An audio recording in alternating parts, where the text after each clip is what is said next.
Hello everyone, welcome back to our channel PW IIT JAM and CSI NET. So finally IIT JAM का result जो है वो आ चुका है और इस टाइम पे अब मेजर चीज जो है वो फोकस जो है काउंसलिंग की तरफ जाने वाला है कि कौन सी रैंक्स पर क्या क्या चीजें हो सकती हैं। तो इस चीज को डिस्कस करने के लिए आज मैं और अंकिता मैम आपके साथ हैं। हेलो एवरीवन, पहले तो मेनी मेनी कॉन्ग्रेचुलेशंस जिन भी स्टूडेंट्स का आईआईटी जैम बहुत अच्छी रैंक से निकल गया है। और बेसिकली सब जिन्होंने भी भरा था फॉर्म और रैंक्स निकाली हैं बहुत सारी अच्छी अच्छी सी, तो उनको अब ये डाउट है कि कितने रैंक पे कौन सा इंस्टीट्यूट आपको मिल सकता है। हमारे डीएम्स इतने भरे हुए हैं इस बात से कि असल में मैम मेरी रैंक ये आई है तो मुझे कौन सा आईआईटी मिल सकता है, या मुझे एनआईटीज मिल सकते हैं, या मुझे आईसर्स मिल सकते हैं।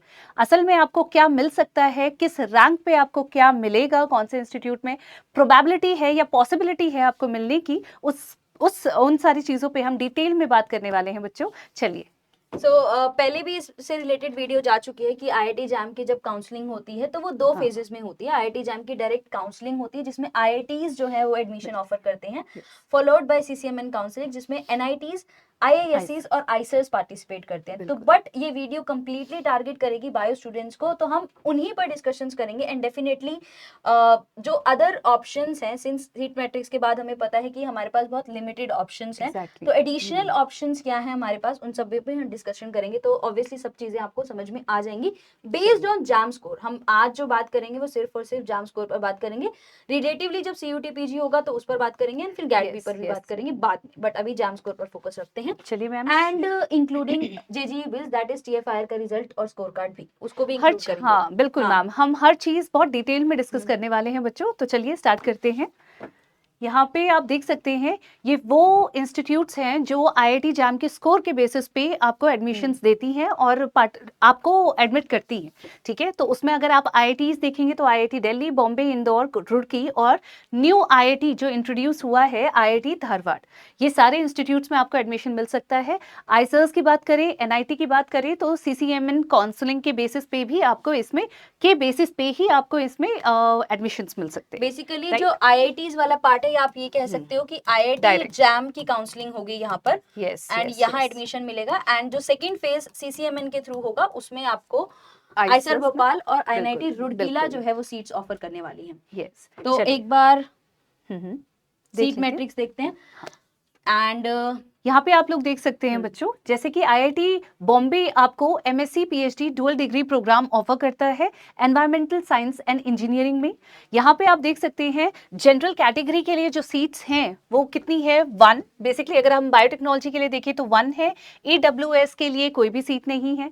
ओबीसी के लिए रिजर्व्ड है 1, एससी कैंडिडेट्स के लिए 1, एसटी के लिए कोई भी नहीं। तो टोटल अगर हम आईआईटी बॉम्बे की बात करें तो total number of seats 3 available हैं यहाँ पे।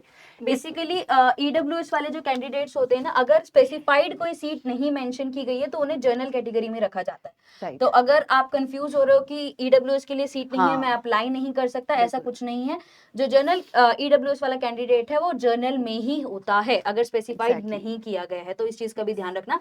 एंड स्पेसिफिकेशंस टू इट, अपने कैटेगरी सर्टिफिकेट्स जो एक ईयर के, जैसे ईडब्ल्यूएस का जो सर्टिफिकेट होता है वो 1 साल के लिए वैलिड होता है। In case that has expired, get it new one, क्योंकि जब डॉक्यूमेंटेशन सबमिट होगा उस टाइम पे सबसे पहले वही चाहिए होता है। एंड आई थिंक प्रोसेसेस चल भी रही हैं। जो आईसर्स जो है शॉर्ट लिस्टिंग कर रहे हैं उसमें भी ये डॉक्यूमेंट सबसे ज्यादा जरूरी है, एंड वो इसके बेसिस पे आपको रिजेक्ट कर सकते हैं। तो be ready with your documents before the counselling starts. बिल्कुल, ये बहुत ज़्यादा इंपॉर्टेंट बात होती है जो मैम ने अब बिल्कुल क्लियर कट आपको बता दी है बच्चों। अगर आपके डॉक्यूमेंट्स अपडेटेड नहीं है, एक्सपायर हो जाते हैं, तो बहुत जल्दी आपको पता है कि काउंसलिंग भी शुरू हो सकती है। तो इसीलिए पहले से ही अपडेटेड रखिए, अपने सारे कंप्लीट डॉक्यूमेंट्स को अपने साथ रखिए, ताकि जब आप काउंसलिंग अटेंड करने जाए तो कोई भी सर्टिफिकेट ना होने की वजह से आपको रिजेक्शन फेस करना पड़े। ठीक है, चलिए आईआईटी दिल्ली की बात करते हैं। तो आईआईटी दिल्ली में आपको जो एकेडमिक प्रोग्राम में एडमिशन मिल सकता है that is MSc biological sciences में। और यहाँ पे भी अगर हम सीट्स की बात करें तो जनरल कैटेगरी में 5 सीट्स हैं, ईडब्ल्यूएस में 1 सीट है, अगर ओबीसी एससी कैंडिडेट्स की बात करें तो यहाँ पे 2 सीट्स हैं, एसटी में 1 सीट्स है और टोटल 11 सीट्स यहाँ पे अवेलेबल हैं। और ये 0+1 यहाँ पर इसलिए रखा जाता है कि अगर कोई भी ईडब्ल्यूएस कैंडिडेट आके इसे क्लेम नहीं करेगा तो ये सीट ऑब्वियसली एससी कैंडिडेट को ऑफर कर दी जाएगी। ऐसा नहीं होगा कि हायर कैटेगरी जनरल के पास ये सीट जाएगी, नहीं, अगर क्लेम नहीं होगी तो ये सीट एससी एसटी के पास जाएगी। इसलिए ये इस तरह से स्पेसिफाइड होते हैं। चलिए नेक्स्ट देख लेते हैं। अगर हम आईआईटी धारवाड़ की बात करें तो वहां पे भी मास्टर्स प्रोग्राम इंट्रोड्यूस कर दिया गया है इन मॉलिक्यूलर मेडिसिन, और यहाँ पे आप देख सकते हैं यहाँ पे जनरल कैटेगरी 5+1 अभी मैम ने आपको एक्सप्लेन कर दिया है। ईडब्ल्यूएस में 2 सीट्स हैं, ओबीसी में 4, एससी में 2 और एसटी में 1 सीट्स हैं, तो टोटल यहाँ पे 15 सीट्स अवेलेबल है for masters in molecular medicine. इसके बाद अगर हम बात करें आईआईटी रुड़की तो इसमें आपको मास्टर्स में एडमिशन मिल सकता है bio sciences and bio engineering में। यहाँ पे भी आप देख सकते हैं बच्चों, जो मैट्रिक्स है सीट्स का वो है जनरल के लिए 14, ईडब्ल्यूएस के लिए 4, ओबीसी के लिए 8+1, एससी 4+1 एंड एसटी 3, तो टोटल 35 सीट्स अवेलेबल हैं आईआईटी रुड़की में। चलिए थोड़ा और आगे बात करते हैं। लास्ट है आईआईटी इंदौर। आईआईटी इंदौर में आपको एमएससी मास्टर्स में एडमिशन मिल सकता है बायोटेक्नोलॉजी में, और इसमें भी सीट्स के मैट्रिक्स के अकॉर्डिंग जनरल कैटेगरी के लिए 6+1, ईडब्ल्यूएस के लिए 2, ओबीसी के लिए 3, एससी 2 एंड एसटी के लिए 1, तो टोटल 15 सीट्स आर अवेलेबल। ठीक है, चलिए तो अगर आप इसको कैलकुलेट भी करो 15 यहाँ पर 15 + 35 would amount to 50, 50 + 15 is 65, 65 + 11, 65 + 11 would be 76, 76 + 3, 76 to 79. IITs are offering only and only 79 seats. seats. Right, तो आप भी ये अंदाजा लगा सकते हैं तो टॉप रैंकर्स में किस तरीके से रैंक आनी चाहिए आपके आईआईटी जैम में, जिसके अकॉर्डिंग आपको इन 79 सीट्स पे आप मतलब कूद सके। उसमें भी और स्पेसिफिकेशंस हैं कैटेगरी की। Exactly, every category is not getting equal amount of seats, वहां पर स्पेसिफिकेशंस हैं, जर्नल के लिए अलग है, ओबीसी के लिए, तो डेफिनेटली वो बाइफर्केशन और ज्यादा डाइवर्स हो जाता है। कैटेगरी वाइज भी रिजल्ट रैंकिंग डिक्लेयर होती है, राइट? तो उसके हिसाब से आपको पता चल जाएगा कि आपकी रैंक क्या है और उसके अकॉर्डिंग आपको कहाँ कहाँ आप अप्लाई कर सकते हैं। ठीक है, चलिए आगे बढ़ते हैं थोड़ा सा। एक मिनट, ये है आपकी CCMN counselling. Right, second phase of counselling जो शुरू होता है वो एक डिफरेंट पार्ट में कंडक्ट होता है, और सीसीएमएन काउंसलिंग में ऑब्वियसली बहुत सारे सब्जेक्ट्स के अलग अलग इंस्टीट्यूट पार्टिसिपेट करते हैं, बट बायोलॉजी के लिए सिर्फ और सिर्फ 2 इंस्टीट्यूट ही पार्टिसिपेट करते हैं, दैट इज आइसर भोपाल। और सीसीएमएन काउंसलिंग में आइसर भोपाल ऑफर करेगा बायोटेक्नोलॉजी की seats with open going for 9, open PW 0, EWS is 2, EWS PW 0, SC 3, SC PWD 0, ST 1 and OBC 5 and OBC P. तो अल्टीमेटली यहाँ पर भी हमारे पास 20 सीट्स हैं with the bifurcations of those. NIT रुड़कीला जो है वो जनरल कैटेगरी को ऑफर करेगा 15 सीट्स के लिए, EWS 4, EWS PWD 0, SC 5, ST 2, ST PWD 1, OBC 10 and OBC PWD 0। सो यहाँ पर भी स्पेसिफिकेशंस और ज्यादा डाइवर्स हैं, और ये दोनों इंस्टीट्यूट से पार्टिसिपेट करने वाले हैं। नाउ द क्वेश्चन कम्स कि करना क्या है। ठीक है, अब क्वेश्चन शुरू होगा आईआईटी जैम काउंसलिंग, क्योंकि आईआईटी जैम काउंसलिंग पहले आएगी, सीसीएमएन बाद में आएगी। तो एक बार देखते हैं कि क्या सिनेरियो है। जब लास्ट ईयर आईआईटी बॉम्बे ने एमएससी, ये 2024 का डाटा है, लास्ट ईयर का डाटा है, आईआईटी बॉम्बे ने जो स्टार्टिंग की थी, फर्स्ट काउंसलिंग जो शुरू करी थी, that was opening rank general के लिए 1 एंड क्लोजिंग रैंक रखी गई थी 17। अब आपको ये समझना है कि है क्या है। सिमिलरली आईआईटी दिल्ली ने 8 से शुरू किया और फिर 24 पे खत्म किया। तो ये है क्या? अब ऑब्वियसली हर इंस्टीट्यूट ये थोड़ी कहेगा कि फर्स्ट रैंक वाला बच्चा जो है वो मेरे पास आ जाए। इस तरीके से तो बाकी सारे बच्चे क्या करेंगे, नहीं जा सकते। तो हर इंस्टीट्यूट एक रेंज रखता है कि आईआईटी बॉम्बे इस रैंक से इस तक के एडमिशंस देगा, उसके बाद स्टूडेंट्स को 8 to 24। अब इसका मतलब ये नहीं है कि अगर स्टूडेंट की 1 से 7 की रैंक है वो आईआईटी दिल्ली में अप्लाई नहीं कर सकता, वो कर सकता है। बट अगर बियॉन्ड 24 अगर आप जाओगे, 24 से ज्यादा वाला आप अप्लाई नहीं कर सकते। बिल्कुल, तो ठीक है, तो ये बाइफर्केशंस उन्होंने शुरू करी हैं कि हमने एक रेंज रख दी कि इस वाले बच्चे को हम एडमिशन देंगे, इससे अगर इससे ज्यादा आप रैंक लाए हो तो डेफिनेटली हम आपको एडमिशन ऑफर करेंगे, बट इसके बाद नहीं करेंगे। एग्जैक्टली, तो इस तरीके से, ताकि एक स्टैंडर्डाइज्ड वे हो हर तरीके से।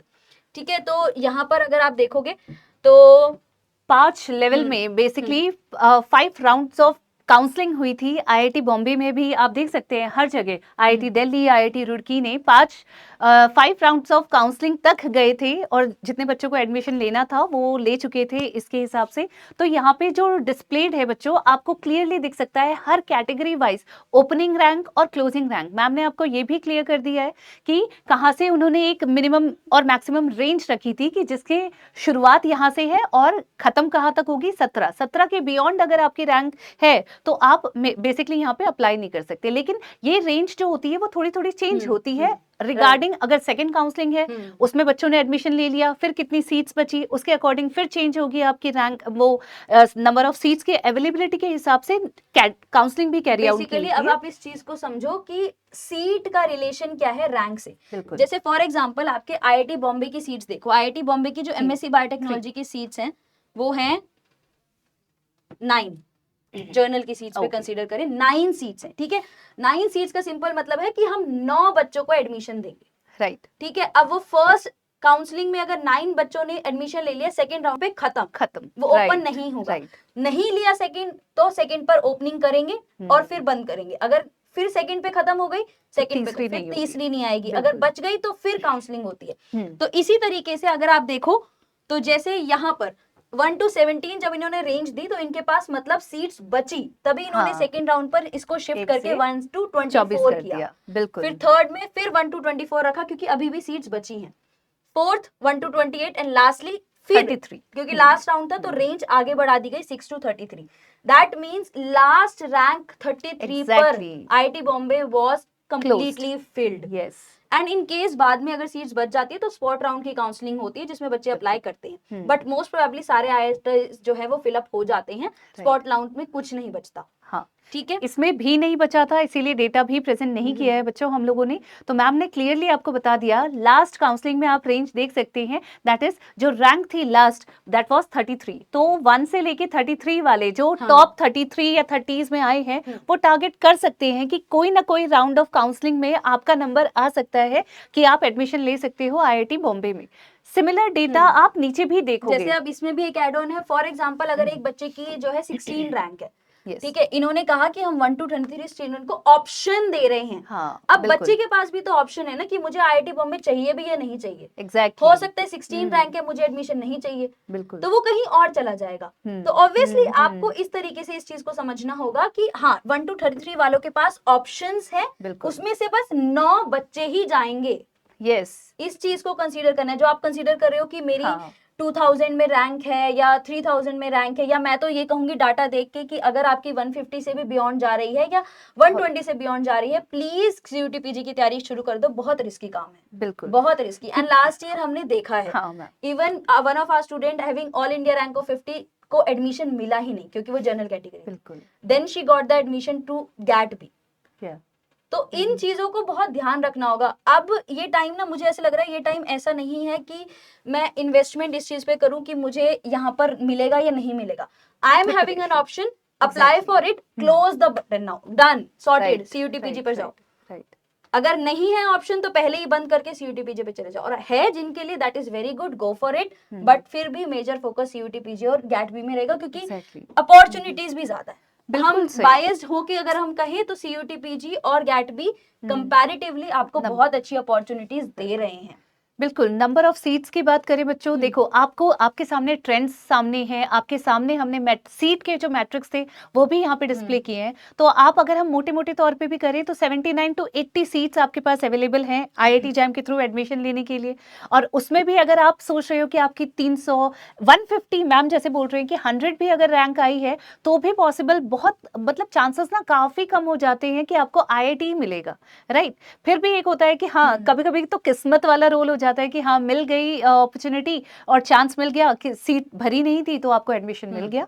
बट अभी से मैम इतना बिल्कुल आपको एक चीज में बिल्कुल अच्छे से बता रही हैं बच्चों कि आपको क्या करना है। अभी आपको रैंक मिल गई है, आप फॉर्म्स भी भरिए, कोई मना नहीं कर रहा आपको फॉर्म्स के लिए आप अप्लाई ना करें करके, आप अप्लाई भी करिए, लेकिन फोकस हो जाइए सीयूटी पीजी और गैट बी में तो बिल्कुल अच्छे से फोकस हो जाओ क्योंकि नंबर ऑफ सीट्स बहुत ज्यादा है, बहुत ही ज्यादा। मैम पार्टिसिपेटिंग यूनिवर्सिटीज कितने सारे, exactly, how can you leave it?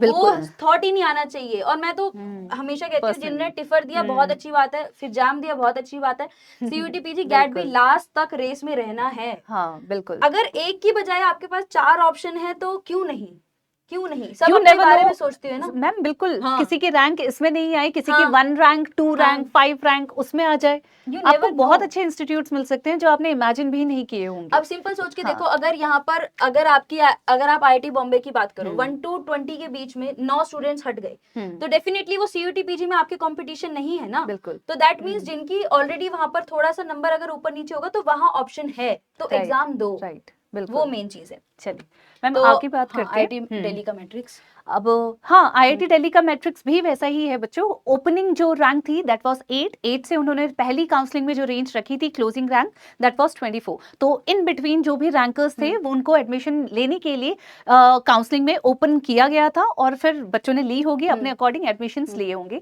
उसी के अकॉर्डिंग 5 राउंड्स काउंसलिंग इसमें भी चली और आप देख सकते हैं स्टार्टिंग वाज 8 एंड एंडिंग जो लास्ट काउंसलिंग में क्लोजिंग रैंक थी दैट वाज 39। सिमिलरली अगर आप यहाँ डिफरेंस पे ही कितना कम है, हाँ 33 बिल्कुल से 39। वही, तभी तो आप जो बोल रहे हो मैम कि जो हमारा 50 रैंक वाला बच्चा था उसको नहीं एडमिशन मिला, उसका रीजन ही ये है कि 40 तक भी नहीं जा रही है। अगर आप यहाँ पे देखिए आईआईटी बॉम्बे और आईआईटी दिल्ली की टोटल रैंक ही 40 तक नहीं जा रही है। ठीक है, चलिए मैम आईआईटी उसके रुड़की। बाद आईआईटी रुड़की ने स्टार्टिंग करी थी 18 से। They are offering MSc biosciences and bio engineering. 18 से स्टार्ट करके एंडिंग जब 5th राउंड पे हुई थी तो 81 पे ही क्लोज कर दिया गया था। एंड उसमें भी वही कि जरूरी थोड़ी है कि यहाँ पर फर्स्ट रैंक वाले बच्चे ने अप्लाई ना किया हो या उसने एडमिशन ना लिया हो। बिल्कुल तो there goes this way. Lastly we have IIT Indore. Dhanbad नहीं है क्योंकि इस साल एड ऑन्स हुए हैं, तो आज इस साल ही पता चलेगा कि क्या ओपनिंग एंड क्लोजिंग रहने वाली है। बिल्कुल। तो आईआईटी इंदौर ने शुरू किया था 28 से एंड एंडिंग की थी 82 पर, डिपेंडिंग ऑन कि किस तरीके से जाएगा। तो आपको ये मैट्रिक्स पोर्टल पर भी दिखेगा। अगर आप आईआईटी जैम काउंसलिंग 2024 का पोर्टल देखेंगे, वहां पर आपको राउंड्स मेंशन है, first round, second round, third round, fourth round, spot round, आपको सब कुछ मिल जाएगा। तो एक बार अगर आप देखना चाहो, ईडब्ल्यूएस के लिए 22 से स्टार्ट करके 239 पर एंडिंग हुई, 33 से स्टार्ट होके यहाँ पर ओबीसी 92 पर खत्म हुआ, और एससी के लिए 194 से शुरू होके 429 पर, एंड इस तरीके से सारे मैट्रिक्स हैं। तो ये आपको मिल जाएगा। बट फिर भी सर्टेनली अगर आप कहो जनरल वाला जो टॉप 50 है, टॉप 50 रैंकर सेफर साइड पर रहेगा, एंड ओबीसी एससी एसटी के केस में वो थोड़ा सा आगे बढ़ा दो। बट ऑब्वियसली जिसको मिल रहा है आईआईटी वो छोड़ेगा नहीं, वो लेगा ऑब्वियसली, तो इसमें कोई चेंज नहीं होगा। बट जो बस वही होता है, जैसे बहुत सारी जब कैटेगरी की बात आ जाती है मैम, तो बच्चे ये भी पूछते हैं कि मैम मेरी 500 में रैंक है तो क्या मेरे को मिल सकता है आईआईटी। तो देखिए बच्चों, चांसेस डिपेंड करेंगे कि किसी ने सीट छोड़ी है या नहीं। जो आपसे हायर रैंक वाले हैं, अगर वो कैटेगरी, उनके पास कैटेगरी सर्टिफिकेट है, वो कैटेगरी होल्ड करते हैं, अगर उन्होंने वो सीट ऑक्यूपाई कर ली है तो फिर आपका नंबर नहीं आ पाएगा। और उसी के हिसाब से आप खुद ही एनालाइज कर सकते हो। मैम ने आपको पहले ही बता दिया कि ये डिस्प्लेड है, ये पूरा डेटा डिस्प्लेड है, आप देख सकते हैं। एससी कैंडिडेट के लिए अगर हम आईआईटी बॉम्बे की बात करें तो यहाँ पे 429 क्लोजिंग रैंक थी। सिमिलरली अगर हम आईआईटी दिल्ली की बात करें 639 है। सिमिलरली अगर आप आईआईटी रुड़की की बात करोगे तो ये 1654। बहुत सारे स्टूडेंट्स ने इसी को देख के बोला है कि हमारी इतनी है तो इस रैंक पर एडमिशन मिल रहा था। हाँ। इस रैंक पर एडमिशन मिलने का चांस है। हाँ। मिलेगा कंफर्म नहीं है, स्टैंप नहीं लगा के दिया आपको। एग्जैक्टली। अगर कोई आके हायर वाला कोई आके क्लेम नहीं करता तो आपको दी जाएगी। बिल्कुल।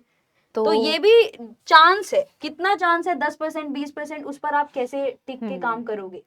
बच्चों, हम ये नहीं बोल रहे कि आप ना अप्लाई मत करो, हम ये आपको बताना चाह रहे हैं कि चांसेस, मतलब हम ये नहीं बोल सकते कि बहुत हाई लाइकली, ऐसे इतना हाई चांसेस हैं कि आपको मिल ही जाएगा। आपका मन है कि हाँ पहले ऐसा हुआ था तो हम भी अप्लाई कर सकते हैं, क्या पता हमारा चांस आ जाए, तो आप जरूर अप्लाई करें। ठीक है, क्योंकि ऑब्वियस है, हम टेक अ चांस बोलते हैं ना। इट्स लाइक कि अप्लाई करो, बट बिल्कुल जोन्ड आउट मत हो जाओ कि हो ही जाएगा। Exactly. वो अनसर्टेनिटी है। जब आप सर्टेन हो जाओगे तब उस चीज पर आना। बहुत अनसर्टेनिटी वाली condition. It is about your career, you are starting your journey for masters और इंटीग्रेटेड पीएचडी। आप उस चीज पर रिस्क नहीं लेते ना, तो उस चीज के लिए आगे बढ़ो और प्रिपेयर करते रहो। राइट। चलिए मैम थोड़ा आगे बढ़ते हैं। सीसीएमएन काउंसलिंग हम जब आएगी तो वहां पर डिस्कस कर लेंगे। बट सिंस हमें आइसर्स के बारे में डिस्कस करना है, बहुत सारे फॉर्म्स जो है वो ऑलरेडी रिलीज्ड हैं। ठीक है, अब आइसर्स में जो फॉर्म्स रिलीज हैं उसमें आपको ये चीज ध्यान रखनी है कि every student who has qualified JAM is eligible to apply. हाँ, कोई भी, बिल्कुल। अब रैंकिंग नहीं कर रहे हम आपकी कि आपकी इतनी रैंक है तो अप्लाई है, ये नहीं है। जिन्होंने भी जैम क्वालिफाई किया है सब लोग अप्लाई करो। उसके बिल्कुल। बाद शॉर्ट लिस्टिंग होती है, इंटरव्यू कॉल्स आएंगी, इंटरव्यू के बाद एडमिशंस जो है वो लिस्ट बताई जाएगी। बिल्कुल। ठीक है, तो इसमें देख लेते हैं कौन सा किसमें पार्टिसिपेट करेगा। चलिए, अगर हम आइसर्स की बात करें बच्चों, तो आप जानते हैं there are different types of IISERs. बच्चों को बहुत कंफ्यूजन हाँ। होता है मैम कि आइसर्स हैं कितने या फिर हम कहाँ ले सकते हैं। तो यहाँ पे पूरी लिस्ट डिस्प्लेड है बच्चों की, आपको कहाँ मिल सकता है। आइसर भोपाल, कोलकाता, पुणे, तिरुवनंतपुरम, बरहरामपुर और मोहाली, ये सारे आइसर्स हैं। इनमें जो मोड है, किस बेसिस पे आपको एडमिशन मिल सकता है, उसके हिसाब से आइसर भोपाल जो है वो CCMN काउंसलिंग, जब वो सेकेंड राउंड काउंसलिंग वो शुरू होगी उस टाइम पे, उसके उसमें बेसिस पे आपको मिलेगा मैम। आइसर कोलकाता का फॉर्म रिलीज है एंड अगर मैं डेट बताऊं तो last date of application for IISER Kolkata is something of 15 April. IISER Kolkata का फॉर्म जो है वो रिलीज्ड है एंड जैम और जेजी बिल्स दोनों स्कोर्स को कंसीडर करके एडमिशंस का मिलते फॉर्म हैं। रिलीज किया हाँ। गया है। 15 अप्रैल लास्ट डेट है और इंटीग्रेटेड पीएचडी ये ऑफर कर रहे हैं, so you can definitely apply. Eicher Eicher Pune is also निकल बट चुकी है आइसर ना? पुणे अभी जेजे बिल्स के एप्लीकेशन फॉर्म हाँ। चेक कर रहे हैं, वहां पर जैम जैम। एक्सेप्ट नहीं हो रहा अभी, मतलब Yeah. जैम का एप्लीकेशन फॉर्म रिलीज नहीं हुआ, आप ये कह सकते हो। जेजे बिल्स का अभी चल रहा है प्रोसेस एंड इसके लिए भी लास्ट डेट है 7 अप्रैल। इसके लिए भी on the basis of JGE bills के हिसाब से 7 अप्रैल है, लेकिन इसका ये भी जरूर है बच्चों कि on the basis of jam score हो सकता है कुछ हाँ। टाइम बाद आ जाए। बिल्कुल, तो जैम के स्कोर के बेसिस में अगर आपने जैम अगर आपने क्वालिफाई किया है तो ऑब्वियस है, आप भी जानते हैं, आप एडमिशन फॉर्म्स तो भर ही लेते हैं, लेकिन उसके बाद एक मेरिट लिस्ट निकलती है बच्चों, उसके हिसाब से शॉर्टलिस्ट किया जाता है। इसके बहुत ठीक सारे है? स्टूडेंट्स को मेल भी आ चुके हैं, हाँ, they are right. In the second round. Basically अगर आप कहो तो इन्होंने शॉर्ट लिस्टिंग कर दी है। बेसिकली जो आइसर पुणे ने जेजे बिल्स पे शॉर्ट लिस्टिंग करनी थी वो कर दी है। ये 7 अप्रैल लास्ट डेट है। जिनको मेल्स आए हैं उनके लिए, जिनको आइसर पुणे से मेल्स आए हैं उनके रिकमेंडेशन लेटर्स और फर्दर डॉक्यूमेंट्स के लिए 7 अप्रैल लास्ट डेट है, तो आप वो अप्लाई कर सकते हैं। सिमिलरली आइसर तिरुवनंतपुरम अपना application form right now it is not open yet. Berhampur के बारे में बात करें, यहाँ पर भी खुद का एप्लीकेशन फॉर्म रिलीज होगा और IISER Mohali is accepting through GATE as well as JAM. तो गेट वाले अभी भी नहीं निकले हैं, राइट? फॉर्म्स आइसर मोहाली के हैं till April 10th, last date is April 10th। तो जल्दी से जिनका भी गेट और जैम क्वालिफाई हुआ है, अच्छा आपको लगता है कि इसके बेसिस पे हम, आप पूछते हैं ना कि हम कौन से आइसर्स में अप्लाई कर सकते हैं, तो आप क्लियरली देख सकते हैं बच्चों, ये तो जब काउंसलिंग खुलेगी तब आप इस पे अप्लाई करना, लेकिन आइसर मोहाली में आप गेट और जैम के स्कोर के बेसिस पे अप्लाई कर सकते हैं इंटीग्रेटेड पीएचडी प्रोग्राम में। और ये भी आपको बता दूं कि 10 अप्रैल लास्ट डेट है, अभी टाइम है, लेकिन टाइम लास्ट डेट का वेट क्यों करना है? फटाफट से फॉर्म आए हैं, जल्दी से इनको भर दीजिए ताकि चांस आपका खुल जाए, राइट? अगर आप आइसर्स में ही पढ़ना चाहते हैं, पीएचडी करना चाहते हैं, तो आप ये फॉर्म भर सकते हैं। चलिए बच्चों, ये थी कंप्लीट डिटेल। हमें आशा करते हैं कि आपको इतना समझ में आ गया होगा कि आपकी रैंक के हिसाब से और आपके स्कोर के हिसाब से क्या क्या इंस्टीट्यूट में आप अप्लाई कर सकते हैं। मतलब दिखने के लिए यहाँ पर बहुत सारी चीजें दिख रही हैं, बट इनको जब हम एंडिंग कर दें उसके बाद एक बार अच्छे से खुद भी एनालाइज करना कि यहाँ पर बोला क्या गया है। उस चीज को एब्जॉर्ब करोगे तो ही आपको समझ में आएगा कि आगे का रास्ता क्या है।